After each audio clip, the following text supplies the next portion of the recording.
Hello hi good morning. कैसे हो? बिल्कुल अच्छे से होंगे। तो आज की क्लास शुरू कर देते हैं। उससे पहले आपके इलेक्शन अब ख़त्म हो गया ना। अब आपकी वैकेंसी की जो नोटिफिकेशन है वो निकलना शुरू हो जाएगा वापस से, और सारे एग्ज़ाम्स भी अब होने वाले हैं। तो बस मैं हर वीडियो में जैसे आपको बताता हूँ कि अच्छे से पढ़ाई करो। अगर नौकरी लेनी है तो देखो सीरियस होकर पढ़ना पड़ता है। कोई भी चीज़ हासिल करनी होती है तो उसके पीछे मेहनत लगती है। बस मैं यही कहना चाहता हूँ। सफलता का शॉर्टकट नहीं होता, आपको पढ़ना ही पड़ेगा। ठीक है, तो आप अपना शेड्यूल जो भी है, आपका रूटीन्स जो टाइम टेबल आपने बना रखा है उससे अच्छे से फॉलो कीजिएगा, आपकी नौकरी ज़रूर लगेगी। अब बढ़ते हैं अपन आगे। तो इसमें बता देता हूँ, अगर आप देखो आरपीएससी के विभाग जो कि आरपीएससी जो एग्ज़ाम्स लेता है उसकी अगर तैयारी कर रहे हो तो वाकई में अगर बेहतर तैयारी करनी है तो 100+ पेपर मैंने आपको हल करवा रखे हैं। अगर आरएसएसबी बोर्ड की भी आप तैयारी कर रहे हो तो उसके भी मैंने 100+ पेपर हल करवा रखे हैं। अगर आप ये 200 पेपर हल कर लेते हो तो आपका कोई सा भी एग्ज़ाम हो, 4th ग्रेड से 1st ग्रेड टीचर यानी आरएस वाला भी आपका एग्ज़ाम हो, तो सारा राजस्थान जी के अगर जो आपको पूछा जाता है वो आपका बिल्कुल क्लियर हो जाएगा। दूसरा, इसके साथ मैंने पॉलिटी भी करवाया है और भारत का इतिहास भी कराया है, वर्ल्ड का भी मैंने ज्योग्राफी आपका कंप्लीट करवा रखा है। तो जाहिर सी बात है कि आपको बड़ा ही फ़ायदा होने वाला है। Specially 1st grade, 2nd grade, 3rd grade वाले जो है वो तो मैं कहूँ कि उनको तो कहीं नहीं भटकना है। बस आप वीडियोस देखिए एक बार। मैंने 1st ग्रेड के कई पेपर हल करवा रखे हैं, 2nd ग्रेड के पेपर हल करवा रखे हैं, 3rd ग्रेड के रिट के आरएस के मैंने पेपर हल करवा रखे, जेईएन आईएन, मतलब जितने भी सारे एग्ज़ाम से कोई भी आपका एग्ज़ाम हो जिसमें आपका राजस्थान जी के अगर पूछा जाएगा तो मैं यही कहना चाहूँगा आपसे कि आप ज़रूर चैनल को सब्सक्राइब कीजिए। दिल से बताता हूँ, आपको बहुत फ़ायदा होगा। तो बढ़ते हैं पहले क्वेश्चन की ओर। पहला क्वेश्चन आपके सामने है, वाला नृत्य, मांदल नृत्य, लूर नृत्य, कूद नृत्य किस जनजाति के नृत्य है, ये आपको बताना है। तो इसका जो सही आंसर होने वाला आपका कौन सा हो जाएगा? बिल्कुल भील जनजाति, ग्रासिया जनजाति, सहरिया जनजाति, कंजर जनजाति। तो इसका जो आपका राइट आंसर हो जाएगा, बिल्कुल मैं बात करूँ तो ऑप्शन नंबर 2 ग्रासिया जनजाति आपका बिल्कुल सही आंसर होने वाला है। अब देखो, मैं ग्रासिया जनजाति की अगर थोड़ी सी आपसे चर्चा करना चाहूँगा तो बिल्कुल आपको बताऊँगा मैं। देखो, ग्रासिया जनजाति मुख्यतः एक तो आपके आबू, ठीक है, कहाँ कहाँ पाई जाती है? एक तो आपके आबू के क्षेत्र में, दूसरा आपका पिडवाड़ा सिरोही के अंदर, तीसरा आपका बाली जो कि पाली के अंदर पड़ता है। ठीक है, आबू, पिडवाड़ा, बाली, और इसके अलावा आप उदयपुर का आपका गोगुंदा, उदयपुर का आपका गोगुंदा, इन 4 स्थानों पर आपके मुख्य रूप से आपकी ग्रासिया जनजाति का निवास क्षेत्र है। वापस से बता देता हूँ, आबू माउंट आबू सिरोही वाला, बाली आपका पाली वाला, पिडवाड़ा आपका सिरोही का, गोगुंदा आपका उदयपुर का। अब देखो, मैं आपको इंपॉर्टेंट फैक्ट बताता हूँ, सीधे एग्जाम्स में बनेंगे। देखो, ग्रासिया शब्द जो बना है ना वो ग्रास से बना। किससे बना है? ग्रास से। ग्रासिया शब्द आपके ग्रास से बना है, और जिसका अर्थ होता है, अर्थ क्या होता है इसका? तो इसका अर्थ होता है टुकड़ा। क्या अर्थ होता है? ग्रास का अर्थ टुकड़ा। ठीक है, और ग्रासिया शब्द की जो उत्पत्ति हुई ग्रास से, और ग्रास का जो अर्थ होता है आपका टुकड़ा होता है। ग्रासिया जनजाति में संयुक्त परिवार की व्यवस्था नहीं होती। देखो, एक महत्वपूर्ण फैक्ट मैं आपसे शेयर करता हूँ। ग्रासिया जनजाति में परिवार जो रहता है वो संयुक्त रूप से नहीं रहते, आपको याद रखना, सीधा एग्जाम्स में बनेगा। अब इसके अलावा देखो, ग्रासिया जनजाति की जो पंचायत व्यवस्था है ना वो त्रिस्तरीय है। तो 3 भागों में बटी हुई मैं आपको बता देता हूँ। एक तो होती है आपकी मोटी नियात, एक होती है आपकी मोटी नियात। अगली बात करूँ तो एक आपकी होती है नैन की नियात। कौन सी नियात? नैन की नियात। नियात यानी समाज होता है, मोटे समाज, नैन की समाज है ना। और एक होती है निचली समाज, निचली नियात, यानी 3 भागों में बांटा गया। ग्रासिया जनजाति की त्रिस्तर पंचायत व्यवस्था है, मोटी नियात, नैन की नियात और निचली नियात। ठीक है, बिल्कुल आपको याद रखना। अब देखो, और मैं आपको ऐसा ऐसा फैक्ट बताऊंगा जो सीधा आपको एग्जाम्स में पूछे जाते हैं। अगर मैं थोड़ी सी चर्चा कर लूँ, ग्रासिया जनजाति में मोटी नियात का जो सदस्य होता है ना उसे बाबोर हाइया के नाम से जाना जाता है। किस नाम से जाना जाता है? बाबोर हाइया। किसे जाना जाता है? तो ग्रासिया जनजाति में मोटी नात का जो प्रमुख सदस्य होता है उसे बाबोर हाइया के नाम से जाना जाता है। जबकि ग्रासिया जनजाति में नैन की नियात का जो सदस्य होता है उसे माडरिया के नाम से जाना जाता है। किस नाम से जाना जाता है? आपको बिल्कुल याद रखना, माडरिया। माडरिया के नाम से जाना जाता है। सवाल देखो एग्जाम्स में कैसा बनेगा, अब मैं आपको बताता हूँ कि सबसे पहले तो आपको ये पूछा जाएगा कि भाई कौन सी जनजाति की जो पंचायत व्यवस्था है वो त्रिस्तरीय, तो आपका उत्तर होना चाहिए ग्रासिया। दूसरा सवाल आपसे कैसा पूछा जाएगा कि जैसे मैंने आपको बताया था कि नैन की न्यात का जो प्रमुख सदस्य होता है उसे क्या कहा जाता है, तो माडरिया कहा जाता है। यही सवाल आपका एग्जाम्स में बनेगा। दूसरा देखो, ग्रासिया जनजाति से और अदर फैक्टों की अगर थोड़ी सी चर्चा करें अपन, तो ग्रासिया जनजाति जो नक्की झील है ना उसे पवित्र मानते हैं, नक्की झील को पवित्र स्थान मानते हैं, ठीक है। और नक्की झील के सिरोही जिले में माउंट आबू में स्थित है, आपको पता ही है। इसके अलावा मैं बता दूं तो ग्रासिया जनजाति के लोग एक तो मोर और सफ़ेद पशु को पवित्र मानते हैं, मोर और सफ़ेद पशु को पवित्र मानते हैं। अब इनके अलावा देखो इनके मेले हैं जो वो अक्सर आपको एग्जाम्स में पूछे जाते हैं, बने भी ये सवाल, तो वहाँ से मैं चर्चा कर लेता हूँ। इनके 3 मेले प्रमुख है। सबसे पहला आपका कोटेश्वर मेला, कौन सा मेला हो गया, कोटेश्वर मेला, ठीक है। दूसरा जो आपका मेला हो गया कौन सा हो गया, चैत्र विचैत्र मेला, ठीक है, चैत्र और विचैत्र मेला। और तीसरा आपका जो मेला होगा गणगौर मेला। देखो मोस्ट इंपॉर्टेंट मैं आपको बता रहा हूँ, ग्रासिया जनजाति के 3 आपके प्रमुख मेले हैं, कोटेश्वर मेला, चैत्र विचित्र मेला और गणगौर मेला। देखो कोटेश्वर मेला ये तो आपके राजस्थान में नहीं लगता, ये लगता है अंबाजी गुजरात के अंदर, जबकि चैत्र विचित्र ये देलवाड़ा सिरोही के अंदर लगता है। आपका कहाँ लगता है, देलवाड़ा सिरोही में। गणगौर मेले की बात कर लूँ तो ये आपका सियावा सिरोही में लगता है, सियावा सिरोही के अंदर, ठीक है, बिल्कुल आपको याद रखना। और इसी गणगौर मेले में ग्रासिया जनजाति के जो लोग होते हैं ना के द्वारा प्रेम विवाह किया जाता है। सबसे ज़्यादा प्रेम विवाह जो होते हैं गणगौर के मेले में होते हैं। अब देखो मैं ग्रासिया जनजाति के विवाह के बारे में आपको बता देता हूँ। इनके प्रमुख कौन कौन से विवाह होते हैं। सबसे पहले मैं बात करूँ तो मोरबंदिया, ये कई बार एग्जाम में पूछा भी गया, मोरबंदिया विवाह। इसके अलावा ताड़ना विवाह, कौन सा विवाह, ताड़ना विवाह। इसके अलावा पहरावना विवाह, कौन सा विवाह, पहरावना। इसके अलावा मैं बात कर लूँ तो मेलबो, कौन सा हो गया, मेलबो। और इसके अलावा मैं बात कर लूँ तो सेवा विवाह, कौन सा विवाह, सेवा। और इसके अलावा मैं बात कर लूँ तो खेवणो, कौन सा विवाह हो गया भाई, खेवणो विवाह हो गया, ठीक है। तो ये फैक्ट भी आपको बिल्कुल याद रखना है जो कि इंपॉर्टेंट है। वापस से बता रहा हूँ मैं, सारे मेले एक बार आपको याद रखना है। और सॉरी, देखो इतना बेहतर कंटेंट मैं आपको उपलब्ध कराऊंगा मेरे को है ना। देखो अब मैं आपको बताता हूँ, एक वीडियो बनाने में मेरे 4 से 5 घंटे लग जाते हैं, लेकिन पता उस वीडियो पे 4 से 5 सब्सक्राइबर भी नहीं मिलते। और जहाँ तक मुझे उम्मीद है, मुझे लगता है मैं एक बेहतर कंटेंट आपको उपलब्ध करवा रहा हूँ। शायद आप है ना जो अच्छे से तैयारी कर रहा होगा, अगर वो कंटेंट को देखेगा ना तो वो दीवाना हो जाएगा। और वाकई में मैं उसे कहना चाहूँगा कि मैं अपनी तारीफ़ नहीं करता हूँ, मैं ये बता रहा हूँ, मैं कई सारे बेहतर जो ऐप है ना उनसे भी बेहतर कंटेंट आपको उपलब्ध करवाता हूँ। और यूट्यूब पे इतना सारा कंटेंट, एक क्वेश्चन के बारे में पूरा पोस्टमार्टम है, सवाल है आपका एक बूंद और व्याख्या मैंने समुद्र बताया आपको। तो फिर वाकई में बेहतरीन तैयारी करना चाहते हो तो इसलिए मैं कहता हूँ चैनल को सपोर्ट कीजिए। मेरे कोई ज़्यादा सब्सक्राइबर नहीं, लाखों रुपए नहीं कमाता हूँ, कोई भी मेरा पेमेंट अब तक स्टार्ट भी नहीं हुआ है, फिर भी आपको लगता होगा सर। तो वाकई में मैं बता रहा हूँ कि कोई ज़्यादा मेरे सब्सक्राइबर नहीं, आप देख लो 1200-1300 सब्सक्राइबर है बस। इसलिए बस मैं तो मेरा यही कहना है, आपको अगर कंटेंट अच्छा लगे तो सब्सक्राइब करो, बाकी अगर आपकी मर्ज़ी नहीं है तो कोई आपसे वो जोर ज़बरदस्ती नहीं है। बाकी बस मैं ये जो मेहनत करता हूँ, ये 4 से 5 घंटे आपके लिए लगाता हूँ, ये सब बस आपकी मेहनत के लिए। आप कहीं मत जाओ, चैनल के साथ जुड़ो, बेहतर कंटेंट उपलब्ध करवाऊँगा, ठीक है। PDF वगैरह के लिए आप मेरा टेलीग्राम चैनल है, ठीक है, वो ज्वाइन कर लो, वहाँ से आपको PDF भी मिल जाएगी। एक बेहतर तैयारी करो, बस आपका सिलेक्शन होना चाहिए। अपना फाइनल और आखिरी उद्देश्य क्या है कि आपको सिलेक्शन लेना है, और सिलेक्शन लेना है तो आपको बेहतरीन पढ़ाई करनी पड़ेगी, और वो भी स्मार्ट तरीके से और बेहतर कंटेंट के साथ, जो कि मैंने अपने चैनल पर आपको उपलब्ध करवा रखा है।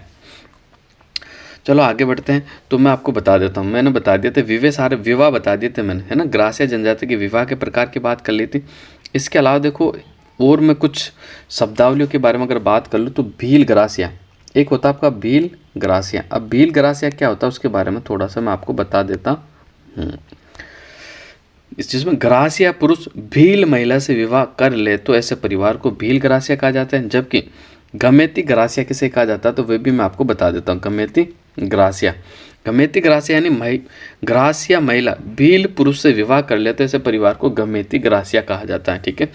इसके अलावा देखो ग्रास या जनजाति का जो मुखिया होता है ना, वो पालवी भी कहलाता है आपका और सहलोत भी कहलाता है। ठीक है, पालवी या सहलोत कहा जाता है। ठीक है, बिल्कुल आपको याद रखना है, तो पालवी कह दो या सहलोत कह दो। ग्रास या जनजाति का जो प्रमुख होता है, मुखिया होता है, उसे क्या कहा जाता है? सहलोत या पालवी के नाम से जाना जाता है। देखो आरपीएससी द्वारा पूछा गया सवाल कैसा कि भाई सहकारी समिति के बारे में बता देता हूँ। ग्रास या जनजाति की जो सहकारी समिति उसे हेलरू के नाम से जाना जाता है। किस नाम से जाना जाता है? यही सवाल आरपीएससी ने पूछा था कि भाई ग्रास या जनजाति की जो सहकारी समिति उसे किस नाम से जाना जाता है? तो हेलरू के नाम से जाना जाता है। मोस्ट इंपॉर्टेंट सवाल है, ऐसा ही सवाल आपसे पूछा जाता है। अब वापस से सवाल ये पूछा जाएगा कि हेलरू का संबंध कौन सी जनजाति से? कैसे बनेगा सवाल में? देखो बताता हूँ आपको। हेलरू का संबंध कौन सी जनजाति? तो आपका उत्तर होना चाहिए ग्रास या जनजाति से। ठीक है, इसके अलावा देखो मैं थोड़ी सी चर्चा कर लूँ इनके स्मारकों के। तो इनके जो ग्रास या जनजाति के जो स्मारक होते हैं ना, इन्हें क्या कहा जाता है? तो आपको बिल्कुल याद रखना, इनको हुरे कहा जाता है। सीधा सवाल बनेगा, कैसे सवाल बनेगा कि हुरे किसे कहा जाता है? इनके स्मारकों को हुरा कहा जाता है। ठीक है, और देखो ग्रास या जनजाति में जो बरामदा होता है ना, बरामदे को क्या कहा जाता है? तो आपको याद रखना ओसरा के नाम से जाना जाता है। किस नाम से जाना जाता है? ओसरा के नाम से जाना जाता है। इसके अलावा मैं बात कर लूँ तो ग्रास या जनजाति में जो अनाज भंडारण की जो कोठियाँ होती है ना, उसे सोहरी कहा जाता है। जो टंकियाँ होती है जिसमें अनाज रखा जाता है, उसे सोहरी के नाम से जाना जाता है। सीधा सवाल बनेगा सोहरी क्या है? ग्रास या जनजाति का अनाज भंडारण का बर्तन, या फिर सोहरी क्या है? कोई गाना है? सोहरी क्या कविता है? सोहरी कोई ग्रंथ है? तो आपको उत्तर करना ग्रास या जनजाति का अनाज भंडारण की जो टंकियाँ है उसे सोहरी के नाम से जाना जाता है। देखो पूरा अब मैं थोड़ी सी इनके नृत्य की बात कर लूँ, फिर अगले क्वेश्चन पर अपन चलते हैं। देखो ग्रास या जनजाति की मैं नृत्यों की बात कर लूँ तो सबसे पहले आपको याद रखना वालर नृत्य सबसे इम्पोर्टेंट नृत्य, यहाँ से बार बार सवाल बनता है। वालर नृत्य जो कि बिना वाद्य यंत्र को किया जाता है। ठीक है, और ये एक आपका युगल नृत्य है। ठीक है, स्त्री और पुरुष दोनों के द्वारा किया जाता है। आपको बिल्कुल याद रखना, इसे ग्रासिया का घूमर भी कहा जाता है। अब मैं बात कर लूँ कूद नृत्य। कूद नृत्य की मैं बात कर लूँ तो ये भी आपका युगल नृत्य है। ठीक है, बिना वाद्य यंत्र के। ये भी आपका कूद नृत्य भी बिना वाद्य यंत्र के किया जाता है। ठीक है, दोनों युगल है, वालर भी और कूद भी। अब मैं बात कर लेता हूँ जवारा नृत्य। जवारा नृत्य जो किया जाता है आपके होली के अवसर पर किया जाता है, और ये भी आपका एक युगल नृत्य है ग्रास या जनजाति का। ठीक है, 3 नृत्यों की बात कर चुका हूँ, वालर, कूद और जवारा। अब बढ़ते हैं आगे। लूर नृत्य की अगर थोड़ी सी मैं बात कर लेता हूँ तो लूर नृत्य केवल स्त्रियों द्वारा किया जाता है। किसके द्वारा? स्त्रियों द्वारा किया जाता है, बिल्कुल आपको याद रखना है। इसके अलावा एक आपका था मौर्य नृत्य। मौर्य नृत्य जो कि विवाह के स्तर पर किया जाता है, विवाह के अवसर पर किया जाता है, केवल पुरुषों के द्वारा किया जाता है। एक होता है आपका मांदल नृत्य जो केवल स्त्रियों के द्वारा किया जाता है। मांदल नृत्य, कौन सा नृत्य? मांदल नृत्य केवल स्त्रियों के द्वारा किया जाता है। एक है आपका रायण नृत्य। कौन सा नृत्य? रायण नृत्य। वो रायण नृत्य केवल आपका मांगलिक अवसर हो, केवल पुरुषों के द्वारा किया जाने वाला नृत्य है। एक आपका घोर नृत्य जो कि गणगौर के अवसर पर किया जाता है। ये एक आपका युगल नृत्य, इसमें स्त्री और पुरुष दोनों ही करते हैं। कौन सा नृत्य? घोर नृत्य की बात कर रहा हूँ जो कि गणगौर के अवसर पर आपका किया जाता है। अब बढ़ते हैं अगले क्वेश्चन पर। देखो मैंने पूरी ग्रास या जनजाति का पोस्टमार्टम कर दिया, इसलिए बस आपसे एक ही निवेदन है, बस चैनल को सब्सक्राइब कीजिए, चैनल को सपोर्ट कीजिए। बेहतर से बेहतर कंटेंट आपको उपलब्ध करवाऊंगा। और आप जो कंटेंट आप अगर मेरे को बताऊं कि भी कौन सी वैकेंसी की मैं तैयारी कर रहा हूं, तो उसके हिसाब से मैं आपको गाइडेंस भी करता रहूँगा।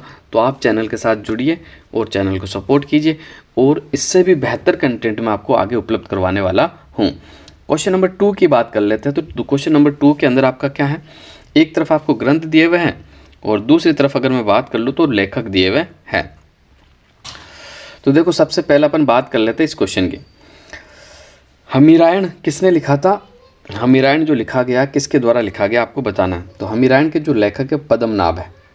ठीक है, अब मैं बात कर लूँ राव जेतसिर छंद बिट्टू सुरजा के द्वारा लिखा गया। अचलदास खींचीरी वचनी का चारण शिवदास के द्वारा लिखा गया। रणमल रो छंद श्रीधर व्यास के द्वारा लिखा गया।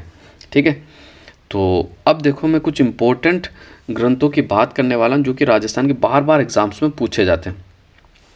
सबसे पहले देखो आपको याद रखना है कौन सा? वैली किशन रुक्मणीरी। कौन सा? वैली किशन रुक्मणीरी। और आपका एक गंगा लहरी। एक तो आपका हो गया गंगा लहरी, दूसरा वैली किशन रुक्मणी, कई बार सुना होगा। ये दोनों ही जो ग्रंथ बता रहा हूँ मैं आपको, ये आपके पृथ्वीराज राठौड़ के ग्रंथ है। इसके अलावा देखो एक है आपका रूटी रानी ग्रंथ, ये बहुत कम पूछा गया, मोस्ट इंपॉर्टेंट लगा के इसको आप अपने नोट्स में ऐड करना। रूटी रानी ये किनका ग्रंथ है? तो ये केसरी सिंह बारट का है। किसका? केसरी सिंह बारट का। देखो एक है आपका हाला जालारी कुंडलिया। कौन सा? हाला जालारी कुंडलिया। ये हाला जालारी जो कुंडलिया ने, ये ग्रंथ जो है ना किसका है ना, ये कई बार आरपीएससी ने पूछा है इसको, और बार बार जब मैच करने वाले सवाल आते हैं तो ये ग्रंथ जरूर मिलता है आपको। तो इसके जो है ईसरदास बारट है। कौन है भाई? ईसरदास बारट। ईसरदास बारट इस ग्रंथ के रचयिता है। कौन से ग्रंथ के? हाला जालारी कुंडलिया। अब मैं और इम्पोर्टेंट बात कर लूँ तो खुमान रासो कई बार एग्जाम्स में पूछा गया, आरएसएस बोर्ड के द्वारा भी पूछा गया और आरपीएससी ने भी पूछा। सवाल कैसे बनता? या तो आपको डायरेक्ट पूछ लेता कि खुमान रासो के लेखक कौन है, या फिर ये पूछेगा सुमेलित करने वाला दे देगा और एक तरफ 4 लेखक एक तरफ 4 ग्रंथ, जैसे ये सवाल आपके सामने, इस तरह से आपका सवाल पूछा जाएगा। तो आपका जो खुमान रासो है इसके जो लेखक है कौन है? तो आपको बिल्कुल याद रखना खुमान रासो के दलपत विजय। कौन है भाई? दलपत विजय, बिल्कुल आपको याद रखना है। इसके अलावा मैं और बात कर लूँ तो आपको बिल्कुल याद रखना राम रासो किसके द्वारा लिखा गया। देखो बहुत इंपॉर्टेंट है राम रासो की, अगर मैं बात कर लूँ राम रासो आपके किसके द्वारा लिखा गया, तो आपको बिल्कुल याद रखना राम रासो आपके माधोदास ददीवाड़िया के द्वारा लिखा गया। किसके द्वारा? माधोदास। माधोदास आपको याद रखना, माधोदास ददीवाड़िया पूरा नाम है, तो माधोदास आप याद रख सकते हो। इसके अलावा विजयपाल रासो की बात कर लूँ तो ये नल सिंह के द्वारा लिखा गया। किनके द्वारा लिखा गया? नल सिंह के द्वारा, विजयपाल रासो। और अगर मैं अदर फैक्टों की बात कर लूँ और ग्रंथों की बात कर लूँ तो देखो अभी हाल ही के अंदर देखो आरएसएस बोर्ड का जो एग्ज़ाम हुआ था ना, उसमें एक आपका ग्रंथ पूछा गया था, हु गोरी किण पिवरी। क्या ग्रंथ, कविता का नाम, ग्रंथ का नाम क्या था? तो हु गोरी किण प्यूरी।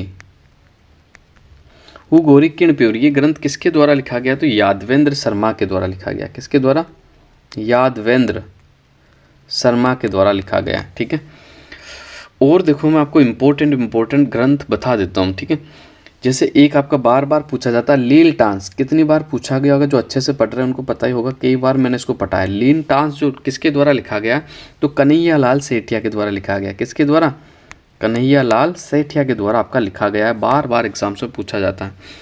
इसके अलावा एक आपका सूरज प्रकाश, देखो मोस्ट इंपॉर्टेंट है, आरपीएससी तो इसके पीछे पड़ी हुई है, जब भी बनाना होता तो इसको जरूर बनाती। सूरज प्रकाश जो ग्रंथ है आपका किनका है? तो बिल्कुल आपको याद रखना करणी दान। करणी दान ये सवाल 3-4 बार तो मैं देख चुका हूँ, और इसके अलावा आरएसएस बोर्ड भी सवाल को पूछ चुका, तो इम्पोर्टेंट है, ये आपको बिल्कुल याद रखना है। एक आपका है, देखो मैं आपकी बात करूँ तो एक आपका जो ग्रंथ है बहुत इंपॉर्टेंट ग्रंथ है, जो कि वो बार बार आपका एग्जाम्स में पूछा जाता था, आपको बिल्कुल याद रखना है। पीथल और पाथल ये ग्रंथ किसके द्वारा आपका लिखा गया था? आपको बिल्कुल याद रखना पीथल और पाथल, ये पीथल ये पाथल ये किसके द्वारा लिखा गया? तो आपको बिल्कुल याद रखना कन्हैया लाल सेठिया के द्वारा लिखा गया। इसके अलावा देखो राजवल्लभ, ये भी कई बार एग्जाम में आया। राजवल्लभ जो लिखा गया आपके मंडन के द्वारा लिखा गया। किसके द्वारा?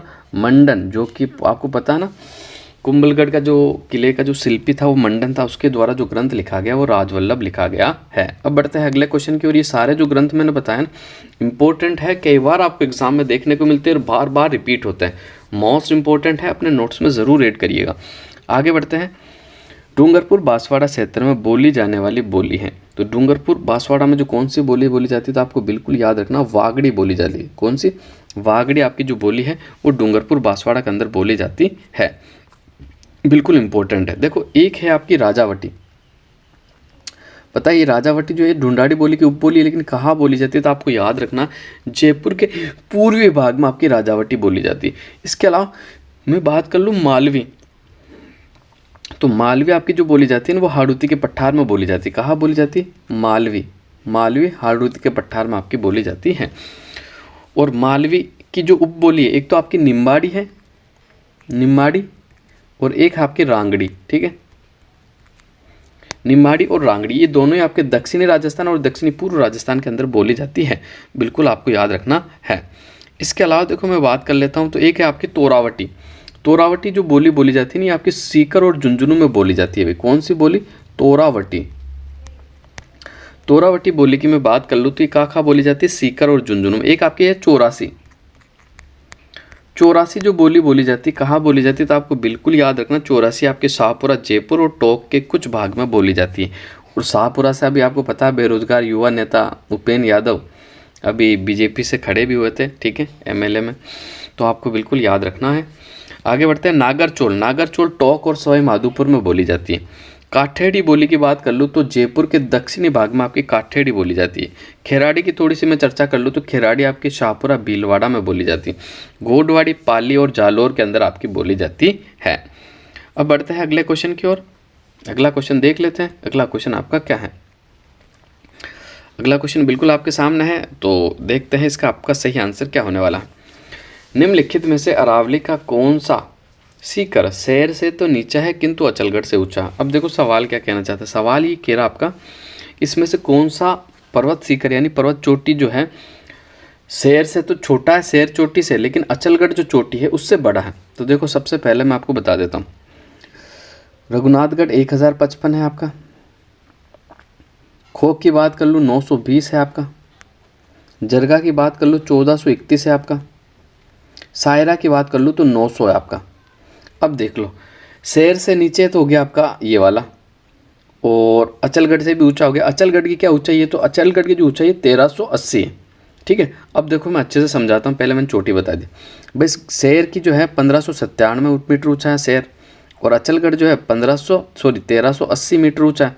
अब इसके बीच में कौन सा आ रहा है ये आपको बताना, तो इसके बीच में आपका आ रहा है 1431 जो कि जरगा है। ऑप्शन नंबर 3 जो है ना आपका बिल्कुल सही आंसर हो जाएगा। आप सभी जानते हो, देखो अरावली को 3 भागों में बांटा गया आपका, उत्तरी अरावली, मध्य अरावली और दक्षिणी अरावली। उत्तरी अरावली की सबसे ऊंची चोटी आपकी रघुनाथगढ़ है, मध्य अरावली की सबसे ऊंची चोटी आपकी गौरम जी है, और दक्षिणी अरावली की सबसे ऊंची चोटी आप सभी जानते हो 1722 के नाम से, 1722 मीटर ऊंची है, और गुरु सीकर के नाम से उसे जाना जाता है। तो साथ के साथ ही ये फैक्ट भी आप बिल्कुल याद रख सकते हो। आगे बढ़ते हैं। कौन सा पर्वत जालोर, कौन सा पर्वत जालोर पर्वतीय क्षेत्र में नहीं है ये आपको बताना है। तो देखो रोजा बाकर भी, जारोला भी, इसराना भी, गोगुंदा नहीं है। गोगुंदा जो पड़ता नहीं आपके उदयपुर में पड़ता है। कहाँ पड़ता है, उदयपुर के अंदर पड़ता है। तो ऑप्शन नंबर 4 आपका बिल्कुल राइट आंसर हो जाएगा। अब मैं बात कर लेता हूँ थोड़ा कि जालोर के पर्वतीय क्षेत्र में सबसे जालोर पर्वतीय क्षेत्र की सबसे ऊंची चोटी की मैं बात करूं तो डोरा पर्वत है। भाई कौन सा पर्वत है, डोरा पर्वत है। डोरा पर्वत की जो ऊंचाई है ना आपको याद रखनी है 869 मीटर है। कितनी मीटर है, 869 मीटर। डोरा के बाद जो आता है कौन सा आता है, डोरा के बाद जो आता है आपका कौन सा, डोरा के बाद आता है आपका इसराना भाकर।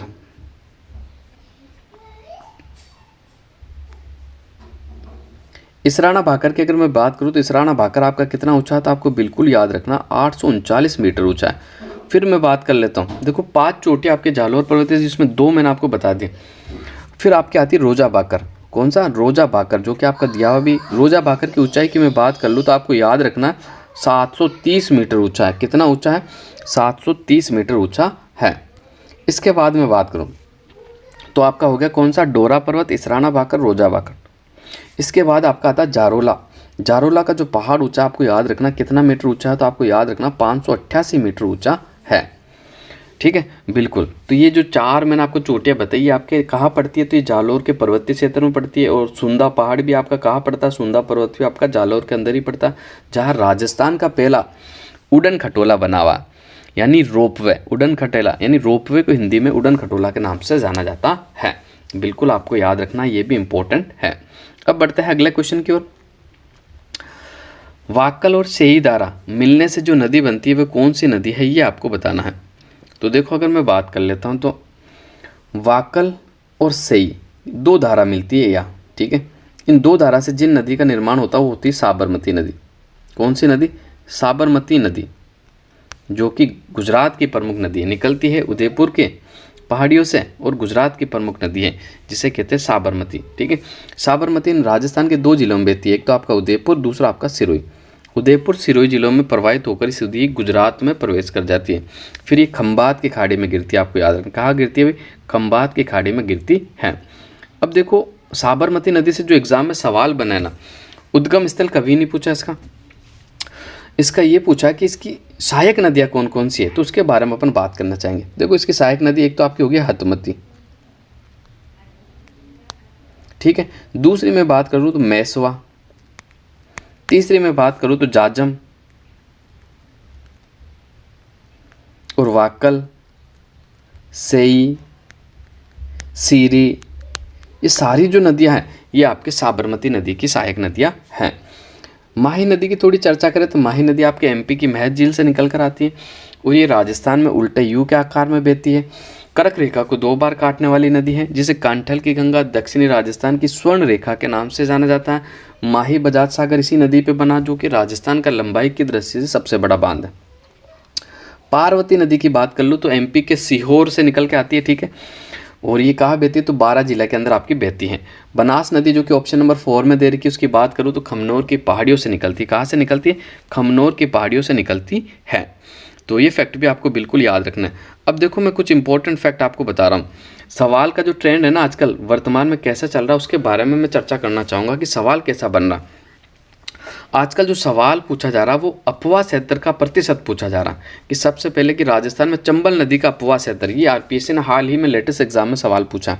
तो राजस्थान में मैं बात कर लूँ चंबल नदी का कुल अपवाह क्षेत्र का प्रतिशत कितना है, तो आपको याद रखना 20.90% है। कितना है भाई? 20.90%।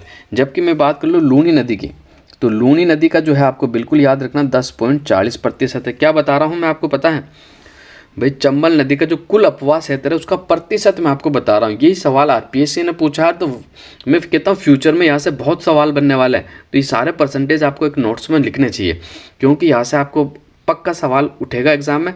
अगर आपने याद किया तो सीधा ही सही उत्तर पर काला गोला, नहीं तो आपको स्किप करना पड़ेगा। स्किप नहीं तो फिर गलत कर दो। इसलिए सिलेक्शन लेना है तो देखो राइट आंसर पे काला गोला करना है, नहीं तो आपकी ज़िंदगी में गोला काला हो जाएगा फिर। अब मैं बात कर लेता हूँ, मैंने चंबल और आपका लूनी बता दिया। माही नदी के कुछ प्रतिशत की मैं बात कर लूँ, कुल अपवाह क्षेत्र का प्रतिशत कितना है माही नदी का, तो 4.80% है। कितना है? 4.80। और साबरमती नदी के कुल अपवाह क्षेत्र के प्रतिशत की मैं बात कर लूँ तो 1.00% है। कितना है भाई? 1.00%, यानी 1% केवल। बनास नदी के कुल अपवाह क्षेत्र की बात कर लूँ तो 0.90% है। कितना? 0.90%। और आंतरिक अपवाह की मैं बात कर लूँ तो आपको बिल्कुल याद रखना 60.5% आपका राजस्थान के अंदर आंतरिक अपवाह क्षेत्र का प्रतिशत है। और देखो राजस्थान में आपका गंगा यमुना नदी का भी थोड़ा प्रतिशत है, तो आपको याद रखना 1.50% आपका गंगा यमुना है। वापस से एक बार रिपीट करता हूँ, मोस्ट इंपॉर्टेंट है, मैं आपको बता रहा हूँ राजस्थान में नदियों का अपवाह क्षेत्र का प्रतिशत, ठीक है, आपको बिल्कुल याद रखना। तो सबसे पहले मैं बात करूँ अपवाह क्षेत्र से, देखो कभी क्रम आपको पूछ लिया जाए तो सबसे पहले आपका चंबल, चंबल के बाद आपकी लूनी, लूनी के बाद आपकी माही, माही के बाद आपकी कौन सी नदी हो जाएगी, तो माही के बाद आपकी जो आती है साबरमती नदी आती है, ठीक है। मैंने क्या बताया आपको? मैंने अपवाह क्षेत्रफल की दृष्टि से सही क्रम नदियों का बताया, चंबल लूनी, चंबल लूनी माही और आपका साबरमती नदी। अब देखो मैं इंपॉर्टेंट फैक्ट वापस से आपको बता देता हूँ जो मैंने आपको बताए थे। चंबल नदी का आपका 20.90% है, लूनी नदी का 10.40%, माही नदी का आपका 4.80%, साबरमती का 1%। आंतरिक अपवाह का मैंने बताया था 60.5% और गंगा यमुना नदी का क्रम राजस्थान में 1.50% है। ये सीधे ही सवाल एग्जाम्स में पूछे जाते हैं, ये फैक्ट आपको याद रखने ही होंगे।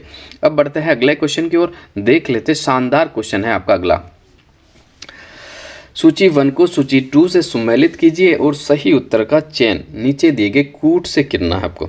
एक तरफ आपको जिले दी हुई, एक तरफ आपको जिले दिए हुए। देखो जिले और जिले थोड़ा सा अंतर है ना, कंफ्यूज नहीं। मैं बात कर रहा हूँ जिले, एक सूची में आपकी जिले है, दूसरे में जिले है। देखो नवलखा झील की मैं बात कर लूँ तो नवलखा झील आपकी बूंदी में पड़ती है। ताल छापर की बात कर लूँ तो मैं चूरू में पड़ती है। तालाब शाही की मैं बात कर लूँ तो धौलपुर में पड़ती है। पचभद्रा जो कि आपके बाड़मेर में पहले पड़ती थी, अब आपके बालोतरा ज़िले में हो गई, ठीक है। जहाँ चेंजेस होगा, जहाँ कुछ बदलाव हुआ नए ज़िलों से, तो वो भी मैं आपको बिल्कुल साथ का साथ ही क्लियर करवा दूंगा। अब देखो मैं आपके राजस्थान में नवलखा से रिलेटेड जो फैक्ट है ना, वो सारे फैक्ट आपके क्लियर करवाना चाहूँगा। देखो सबसे पहले मैं बात कर लेता हूँ नोट्स में लिखना, मैं अच्छे से बोल रहा हूँ, अच्छे से सुनना आप। नवलखा झील या नवलखा बांध अगर आपसे पूछ लिया जाओ तो आपका बूंदी में। नवलखा झील या नवलखा बांध बूंदी में है। नवलखा महल आपका उदयपुर में है। कहाँ है? अब उदयपुर में। नवलखा बावड़ी की बात कर लूँ तो आपका डूंगरपुर में है। ठीक है। नवलखा दुर्ग की मैं बात कर लूँ तो आपका जालरापाटन में। कहाँ है भाई? जालरापाटन। नवलखा बुर्ज की बात कर लूँ तो आपका चित्तौड़गढ़ में है। नवलखा भंडार आपका चित्तौड़गढ़ में है। ठीक है। अब मैं बात कर लेता हूँ नवलखा मंदिर। नवलखा मंदिर आपका पाली में है। नवलखा तीर्थ भी आपका पाली में है। नवलखा मंदिर हो या फिर आपका तीर्थ हो, दोनों ही पाली में है। नवलखा कुंड ये भी आपका पाली में है। अब देखो मैं बात कर लेता हूँ नवलखा बाग। नवलखा बाग अगर आपसे पूछ लिया जाओ तो भरतपुर में है। नवलखा सरोवर अगर आपसे पूछ लिया जाओ तो बारा में है। नवलखा झालरा अगर पूछ लिया जाओ तो आपका जोधपुर में है। नवलखा दरवाजा अगर आप पूछ लिया जाओ तो आपका रणथंभौर में है।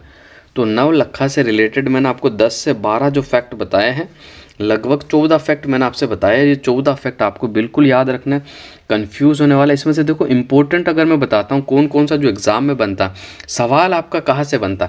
एक तो नवलखा झील का बना हुआ इंपॉर्टेंट है जो कि बूंदी में है। दूसरा जो बनता है नवलखा महल से बनता है। नवलखा महल आपको याद रखना, ये आपके उदयपुर के अंदर है। दूसरा नवलखा बावड़ी, ये भी सवाल बनता बावड़ी से। बावड़ी आपके डूंगरपुर में। देखो नवलखा झील आपकी बूंदी में होगी। नवलखा महल आपका उदयपुर में।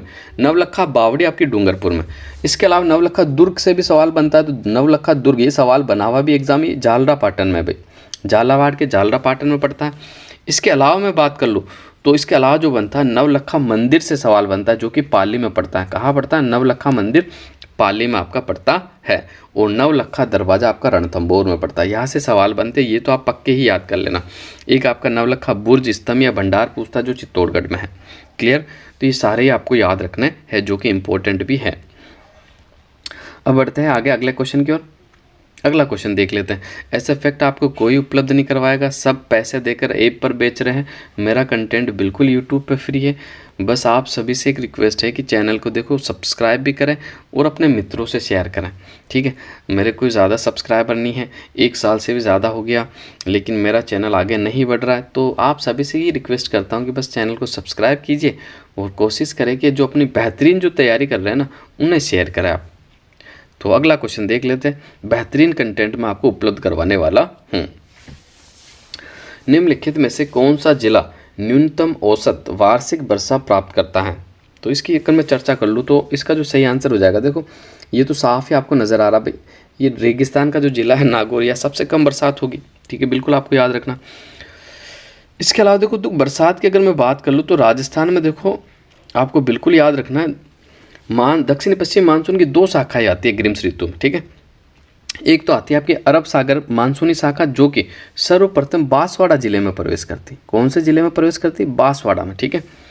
इस शाखा से देखो राजस्थान के बांसवाड़ा, डूंगरपुर और उदयपुर में और सिरोही जिले में केवल 10% बरसात होती है। कितना?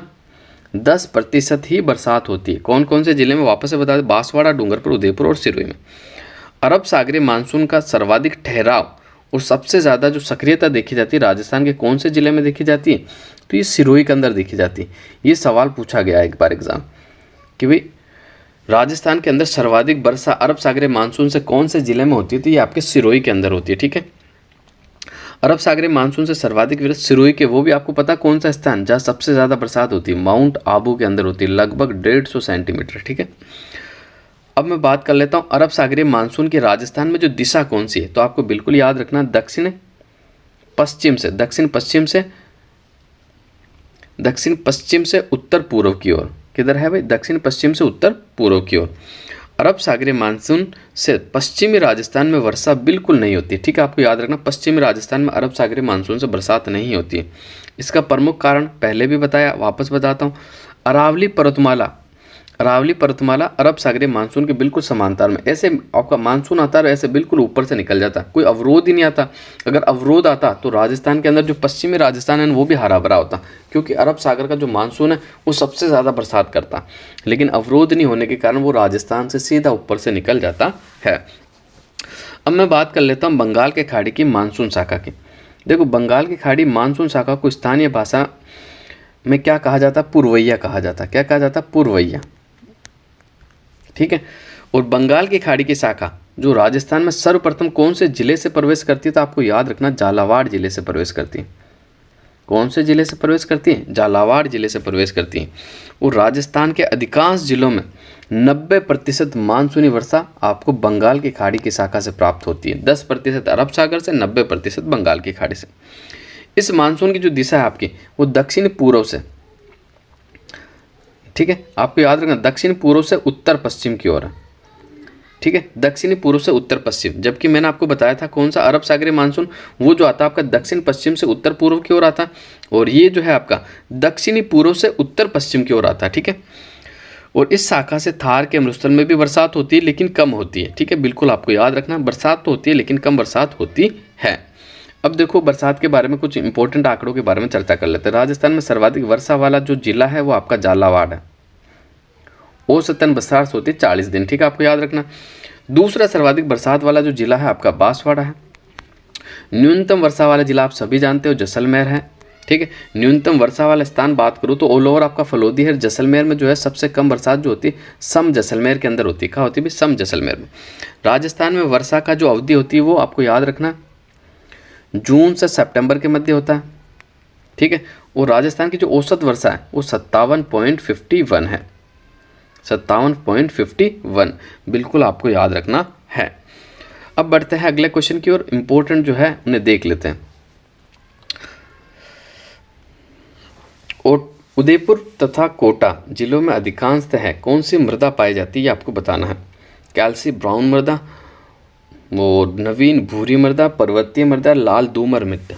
तो इसका जो आपका सही आंसर हो जाएगा बिल्कुल पर्वतीय मृदा पाई जाती है। ऑप्शन नंबर 3 जो है आपका बिल्कुल राइट आंसर हो जाएगा।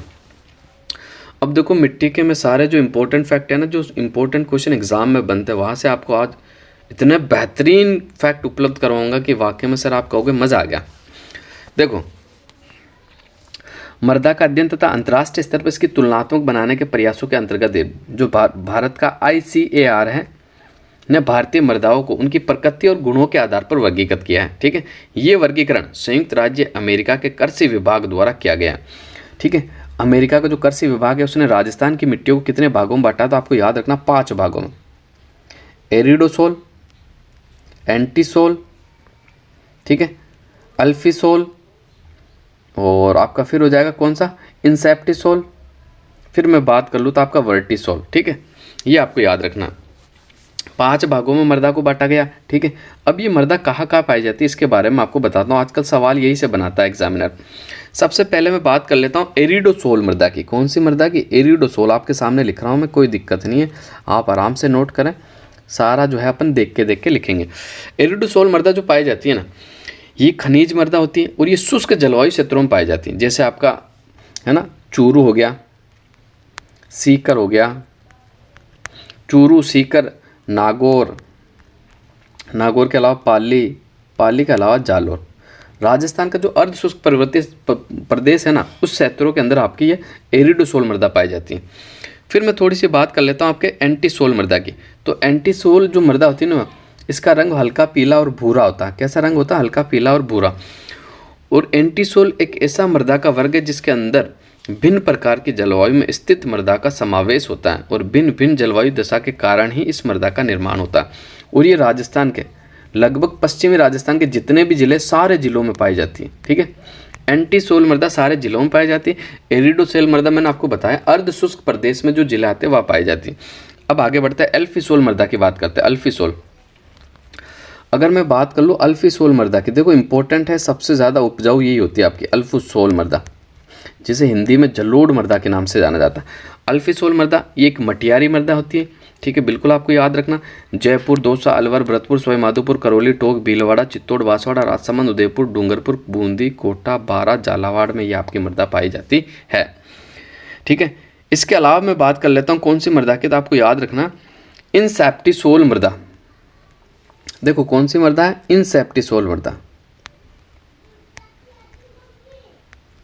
इंसेप्टिसोल ये मृदा जो है ना आपकी, ये अरावली के आसपास के जो जिले हैं ना वहाँ पाई जाती है। जहाँ अरावली मौजूद है वहाँ पक्की इंसेप्टिसोल है। जैसे सिरोही हो गया आपका, ठीक है, पाली, राजसमंद, उदयपुर, भीलवाड़ा, चित्तौड़, ठीक है, यहाँ पर आपके कौन सी मृदा पाई जाती है? तो इंसेप्टिसोल प्रकार की मृदा पाई जाती है। वर्टिसोल मृदा कई बार एग्जाम में पूछा गया, ठीक है, कौन सी मृदा? वर्टिसोल मृदा। ये वर्टिसोल जो मृदा पाई जाती है हाड़ौती के पठार में पाई जाती है, कोटा, बूंदी, बारा, झालावाड़ क्षेत्रों में पाई जाती है। इस मिट्टी में अत्यधिक क्ले की उपस्थिति के कारण इसका रंग जो होता है ना काला होता है, और इसमें मटियारी मिट्टी की सभी विशेषता भी उपस्थित आपकी होती है। अब देखो यहाँ से सवाल कैसा बनेगा उसकी थोड़ी सी चर्चा अगर मैं करना चाहूँगा तो राजस्थान में सर्वाधिक विस्तार वाली मृदा है, तो आपको याद रखना एक तो एरिडोसोल, दोनों ऑप्शन में मिलेगा, एरिडोसोल और आपका एंटीसोल। अगर ये दोनों मिले तो दोनों उत्तर सही है, दोनों में से अगर पूछा दोनों अलग अलग ऑप्शन में हो तो एंटीसोल आपको राइट करना है। इसके अलावा मैं बात कर लूँ तो राजस्थान में न्यूनतम विस्तार में कौन सी मृदा पाई जाती है, तो वर्टिसोल जो है ना आपकी न्यूनतम विस्तार, न्यूनतम क्षेत्र के अंदर आपकी पाई जाती है, कौन सी? वर्टिसोल। इसके अलावा राजस्थान में सर्वाधिक कार्बनिक तत्व वाली मृदा अगर आपसे पूछ ले तो सर्वाधिक कार्बनिक तत्व जो पाए जाते हैं इनसेप्टिसोल मृदा में पाए जाते हैं। कौन सी मृदा में? इनसेप्टिसोल मृदा के अंदर आपके पाए जाते हैं। अब बढ़ते हैं आगे। अब देखो और मैं आपको बताता हूँ इंपॉर्टेंट फैक्ट जो आजकल जो है ना सवाल यहाँ से बन रहा आपका कि भाई कृषि विभाग के अनुसार राजस्थान को 14 प्रकार की मृदा पाई जाती है, जिसमें रेवरीना मृदा आपने पहली मर्तबा सुना होगा गंगानगर में पाई जाती है, साइरोजेक्स मृदा ये भी आपके गंगानगर में पाई जाती है, जिप्सीफेरम मृदा। सारे सवाल एग्जाम में बने हुए इंपॉर्टेंट सवाल बता रहा हूँ, नोट्स ज़रूर बनाना। मैं कहता हूँ एक बार आप मेरे साथ जुड़कर तैयारी करो यार, वाकई में आपको लगेगा सर सारे सवाल आपके पढ़ाए में से आते हैं, लेकिन आप की फौरी तौर पे लेता हूँ। मैं कह रहा एक बार पढ़ो तो सही, वाकई में बहुत मज़ा आएगा आपको। वो वाकई में लगेगा सर ऐसा फैक्ट मैंने आप पहली बार पढ़ा है कि सर किसी ने नहीं बताया, बड़े बड़े संस्थानों ने नहीं बताया जैसा फैक्ट आप बताते हो।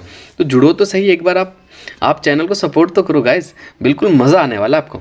तो मैंने बताया था रेवरीना मृदा गंगानगर में पाई जाती है, साइरोजेक्स मृदा गंगानगर में, जिप्सीफेरम आपकी बीकानेर में पाई जाती है।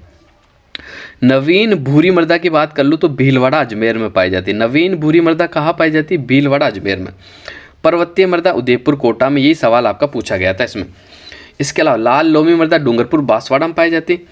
कैल्सी ब्राउन मृदा ये पूछा गया भाई, कैल्सी ब्राउन मृदा कहाँ पाई जाती है? बीकानेर और जैसलमेर में पाई जाती है कैल्सी ब्राउन मृदा। इसके अलावा मैं बात कर लूँ तो और कौन कौन सी मृदा है? धूलर भूरी जलोढ़ मृदा, नॉन कैल्सी ब्राउन, पीली भूरी मृदा, काली गहरी मृदा, नवीन जलोढ़ मृदा, मरुस्थलीय मृदा, बालू का स्तूप मृदा। ये बालू का स्तूप भी मृदा का एक प्रकार है जो कहाँ पाया जाता है? बीकानेर, जोधपुर और जैसलमेर के अंदर पाई जाती है। इसके अलावा साथ के साथ आपको ये भी याद रखना है कि सामान्य मिट्टी प्रयोगशाला आपकी जयपुर में है, समस्याग्रस्त मिट्टी की जो प्रयोगशाला जोधपुर में है, केंद्रीय भू संरक्षण बोर्ड कार्यालय इसका जो बना हुआ कोटा और जोधपुर में आपका बना हुआ है। इसके अलावा देखो एक योजना जो थी मिट्टी से रिलेटेड उसकी भी अपन बात कर लेते हैं, मृदा स्वास्थ्य कार्ड योजना। तो ये जो इसका जो शुरुआत हुई थी 19 फरवरी को हुई थी, नरेंद्र मोदी के द्वारा की गई थी 19 फरवरी 2015 को। ठीक है, कहाँ से इसका हुआ था? तो बिल्कुल आपको याद रखना है सूरतगढ़ से हुआ था। ठीक है कहाँ से? सूरतगढ़ के से इसकी शुरुआत हुई थी। अब बढ़ते हैं अगले क्वेश्चन की ओर। अब इंपॉर्टेंट फैक्ट और देख लेते अपन। वन विभाग राजस्थान के प्रशासनिक प्रतिवेदन 2022-23 के अनुसार उन जिलों के समूह का चयन कीजिए जहां 2021 के आकलन के अनुसार वनावरण उनके भौगोलिक क्षेत्र का 10% से अधिक हो। तो इसका जो सही आंसर हो जाएगा आपका बिल्कुल ऑप्शन नंबर 2, राजसमंद, करौली, धौलपुर आपका बिल्कुल राइट आंसर हो जाएगा। ठीक है, आज देखो थोड़ी सी मैं अगर चर्चा करना चाहूँगा आपके राजस्थान के वनों की, तो आपको बिल्कुल याद रखना। देखो राजस्थान में कुल वनावरण कितना है, तो आपको बिल्कुल याद रखना है कितना है भाई, 16,654.96% है, जो कि प्रतिशत में अगर बात कर लो तो 4.87% है। ठीक है, राजस्थान में 2019 के आकलन की तुलना में कुल वनावरण कितना बड़ा है, तो आपको याद रखना है 25.45 बढ़ा है। कितने किलोमीटर बढ़ा है? 25.45 वर्ग किलोमीटर की वृद्धि हुई है। राजस्थान का कुल वनावरण कितना है, तो 8,733 वर्ग किलोमीटर है। ठीक है, भौगोलिक क्षेत्र का इसका मैं बात करूँ तो 2.56 है। अब देखो इंपॉर्टेंट फैक्ट, सवाल कैसे बनता है, अगर थोड़ा सा टफ सवाल अगर एग्जामिनर को बनाना होता तो वो पूछता है कि राजस्थान में टोटल 33 जिले थे ना, ये रिपोर्ट आई, तब अब 50 हुए, तो वन रिपोर्ट पुरानी मान्य होगी जब तक नई नहीं आती। तो कितने जिलों में वनों की वृद्धि हुई है, तो आपको याद रखना 19 जिलों में तो वनों की वृद्धि हुई है, 14 जिलों में वनों में कमी हुई है। ठीक है, ये सवाल पूछा जाएगा कि भाई नवीनतम वन रिपोर्ट के अनुसार राजस्थान के कितने जिलों में वनों में वृद्धि हुई है? 19 जिलों में। कितने जिलों में वनों में कमी हुई? 14 जिलों में। ठीक है, अब मैं थोड़ी सी बात कर लेता हूँ, आपको याद रखना है राज्य में घनत्व के आधार पर जो वनों की स्थिति है कि अति सघन वन राजस्थान में कितने किलोमीटर में पाए जाते हैं, तो 78.15 वर्ग किलोमीटर में पाए जाते हैं। कितना प्रतिशत है? 0.02%। किसकी बात करी मैंने? अति सघन वन। ठीक है, अब इसके बाद मध्यम सघन वन की बात कर लेता हूँ, तो ये कितने एरिया में पाए जाते हैं? 4368.65 वर्ग किलोमीटर में पाए जाते हैं। कितना प्रतिशत है? 1.28% है। ठीक है, आपको याद रखना। खुले वन की अगर मैं बात कर लूँ तो खुले वन राजस्थान सर्वाधिक पाए जाते हैं, 208 किलोमीटर पे पाए जाते हैं। और प्रतिशत की बात कर लूँ तो 3.57%। ठीक है, और कुल वनावरण की मैं बात कर लूँ तो इनको जोड़ूँ मैं अगर तो कितना हो जाएगा? 4.87% हो जाएगा। जबकि कुल झाड़ी क्षेत्र अगर मैं बताऊँ तो राजस्थान में झाड़ी क्षेत्र कितना? 4,808 वर्ग किलोमीटर, 1.41% आपके राजस्थान में झाड़ी क्षेत्र पाया जाता है। बिल्कुल आपको ये फैक्ट है जो कि याद रखने हैं। बढ़ते हैं अगले क्वेश्चन की ओर। सबसे अधिक और सबसे कम महिला साक्षरता प्रतिशत जनगणना 2011 के अनुसार निम्न में से किस जिलों के युग्म में पाई जाती हैं? तो इसका अपन उत्तर देख लेते हैं। देखो मैं बात कर लेता हूँ राजस्थान की। सबसे पहले तो इसका उत्तर जो है, सबसे ज़्यादा साक्षरता कहाँ पाई जाती है? तो सबसे ज़्यादा साक्षरता आपके कोटा के अंदर है और न्यूनतम साक्षरता आपके जालोर में। तो ऑप्शन नंबर 2 इसका सही होगा। ऑल ओवर राजस्थान की साक्षरता आपके 66.1% है। शहरी साक्षरता की मैं बात कर लूँ ऑल ओवर राजस्थान में तो 79.7 है। जबकि ग्रामीण साक्षरता की पूरे राजस्थान की जो ग्रामीण साक्षरता कितनी है? 61.4% है। बिल्कुल आपको याद रखना। ठीक है, अब मैं बात करूँ केवल पुरुष साक्षरता की, तो राजस्थान में पुरुष साक्षरता 79.2 है। जबकि महिला साक्षरता की बात कर लूँ तो 52.1% है ऑल ओवर राजस्थान में। ठीक है, बिल्कुल आपको याद रखना। पुरुष साक्षरता की बात कर लूँ तो शहरी क्षेत्रों में पुरुष साक्षरता जो है वो 87.9% है और ग्रामीण में बात कर लूँ तो 76.2% है। क्या बताया मैंने? पहले मैंने ऑल ओवर पुरुष साक्षरता बताई जो कि 79.2 है। शहरी पुरुष साक्षरता 87.9 है। ग्रामीण जो पुरुष साक्षरता है वो 76.2 है। अब देखो फिर मैंने आपको बताया था महिला साक्षरता, ऑल ओवर राजस्थान की महिला साक्षरता 52.1 है। अगर आपको पूछ लिया जाए कि शहरी महिला साक्षरता कितनी है तो 70.7 है। ग्रामीण साक्षरता की बात कर लो तो 45.8 है। ठीक है, सर्वाधिक साक्षरता वाला जिला ऑल ओवर राजस्थान में अगर मैं बात कर लूँ तो कौन सा है? कोटा है, 76.6%। ठीक है, और न्यूनतम साक्षरता वाला जिला ऑल ओवर राजस्थान में जो है वो जालोर है आपका, 54.9%। अब देखो मैं थोड़ी सी बात कर लेता हूँ सर्वाधिक साक्षरता वाले जिलों की। तो सबसे ज़्यादा साक्षरता कोटा की है, मैंने बता दिया आपको 76.6%। फिर आपका जयपुर आता है 75.5%। फिर आपका झुंझुनू आता है 74.1%। फिर आपका सीकर आता है 71.9%। ये 4 सर्वाधिक साक्षरता वाले जिले हैं। अब 4 में न्यूनतम साक्षरता वाले जिलों की बात कर लो तो सबसे पहले मैंने आपका जालोर का बताया था 54.9%। फिर आपका सिरोही 55.3% सिरोही हो जाएगा। फिर आपका प्रतापगढ़ 56% हो जाएगा। प्रतापगढ़ कितना? 56। फिर बांसवाड़ा 56.3%। ये 4 न्यूनतम साक्षरता वाले जिले हैं। अब देखिए अगर महिला साक्षरता की बात हुई तो मैं आपको बता देता हूँ राजस्थान में सर्वाधिक महिला साक्षरता जो है कोटा के अंदर है। कितनी है? 65.9% है, सवाल में पूछा गया था। और न्यूनतम महिला साक्षरता आपके जालोर की है 38.5। न्यूनतम महिला साक्षरता बता रहा हूँ मैं, आपको ध्यान रखना, कंफ्यूज नहीं होना। ये आंकड़े देखो जनसंख्या के ऐसे आंकड़े होते हैं जो कि बड़े बड़े जो RS लेवल की भी तैयारी करते हैं ना उनके भेजे में भी सेट नहीं होता है। लेकिन मैं आसान तरीके से आपको बता रहा हूँ, नोट्स बनाओ एक बार, 3 बार इसका रिविजन करो, आसानी से आपको याद हो जाएगा। देखो सर्वाधिक महिला साक्षरता वाले अगर जिलों की मैं बात कर लूँ 4 जिलों की, तो कोटा की मैंने आपको बताया दिया 65.9% है। फिर आपका जयपुर आता है 64%। फिर आपका झुंझुनू आता है 61%। फिर आपका गंगानगर आता है 59.7%। न्यूनतम महिला साक्षरता वाले 4 जिलों की अगर मैं बात कर लूँ तो जालोर मैंने आपको बताया था 38.5%। फिर आपका सिरोही आता 39.7%। जैसलमेर की भी 39.7%। फिर आपका आता है बाड़मेर जो कि 40.6% है। तो ये आंकड़े भी आपको बिल्कुल याद रखना है। बढ़ते हैं अगले क्वेश्चन की ओर। क्वेश्चन नंबर 12 की अगर मैं बात कर लूँ, सन 2002-2003 में राजस्थान राज्य के कुल कितने जिलों को अकाल प्रभावित जिले घोषित किया गया था? तो इसका जो सही आंसर हो जाएगा बिल्कुल ऑप्शन नंबर 3, 32 जिले। अब देखो मगर अकाल की अगर बात कर लूँ तो देखो राजस्थान में सूखा और अकाल राजस्थान में अकाल का जो मुख्य कारण है ना वो वर्षा की अनिश्चितता और अनियमितता है, ये आपको याद रखना है। दूसरी मैं बात कर लूँ तो देखो 1987 ईस्वी में अकाल जो था ना वो 20वीं सदी का सबसे भयंकर अकाल था, जिसे 1987 में जो आपका अकाल पड़ा था उसे त्रिकाल के नाम से जाना जाता है। किस अकाल से? त्रिकाल।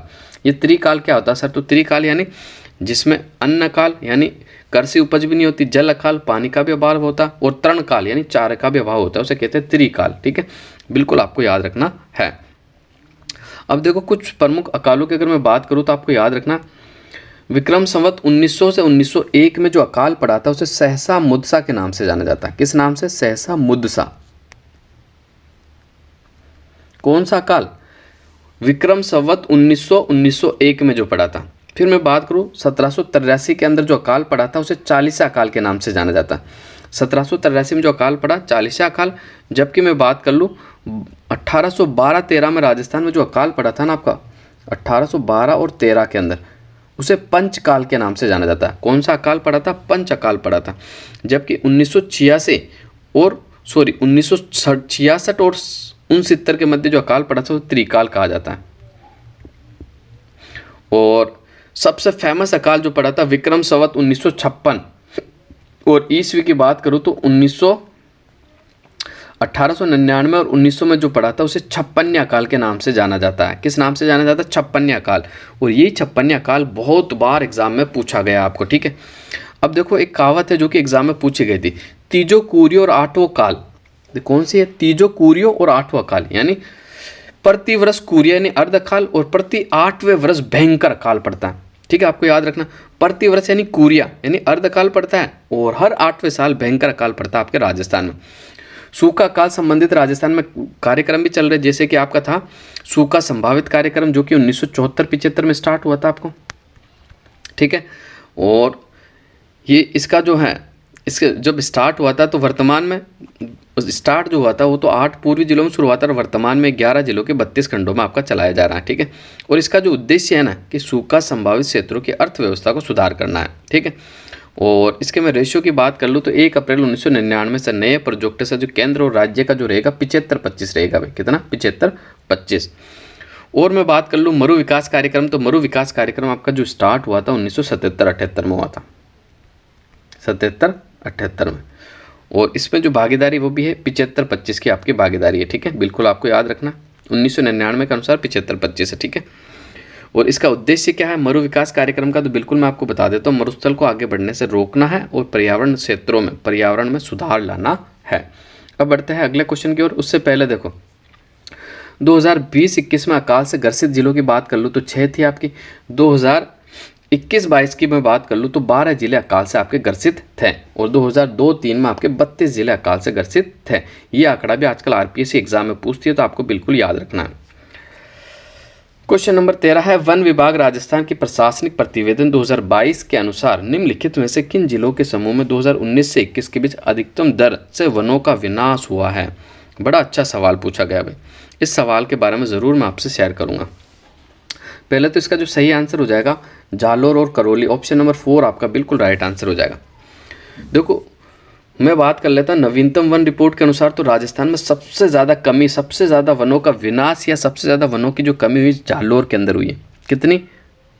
-32.46%। उसके बाद आपका करौली है -26.16 वर्ग किलोमीटर, और तीसरे नंबर पर आता है आपका कौन सा? सिरोही -13.49%। इन 3 जिलों में सर्वाधिक वनों के अंदर कमी पाई गई है, जालोर, करौली, सिरोही। ठीक है, इसके अलावा देखो मैं वर्दी की भी अगर बात कर लूँ आपसे तो देखो राजस्थान में सर्वाधिक वर्दी जो हुई है वो अजमेर के अंदर हुई है। कितनी? 26.45%। और पाली के अंदर जो वर्दी हुई है 26.26% हुई है। जबकि बीकानेर में बात कर लो तो 24.10% वनों के अंदर वर्दी हुई है। मैंने 3 जिले तो बताए थे सर्वाधिक कमी वाले, जालोर, करौली, सिरोही।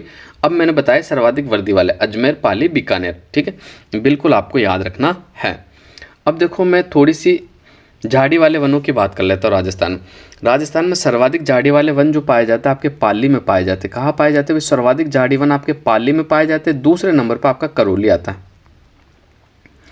जबकि न्यूनतम झाड़ी वन हनुमानगढ़ में पाए जाते हैं भी। कितने? केवल 6.71 वर्ग किलोमीटर में पाए जाते हैं। दूसरे नंबर पर आपका गंगानगर। ठीक है, सबसे ज़्यादा झाड़ी वन आपके पाली, दूसरे नंबर पर करौली, और सबसे कम झाड़ी वन आपके हनुमानगढ़ और गंगानगर में पाए जाते हैं।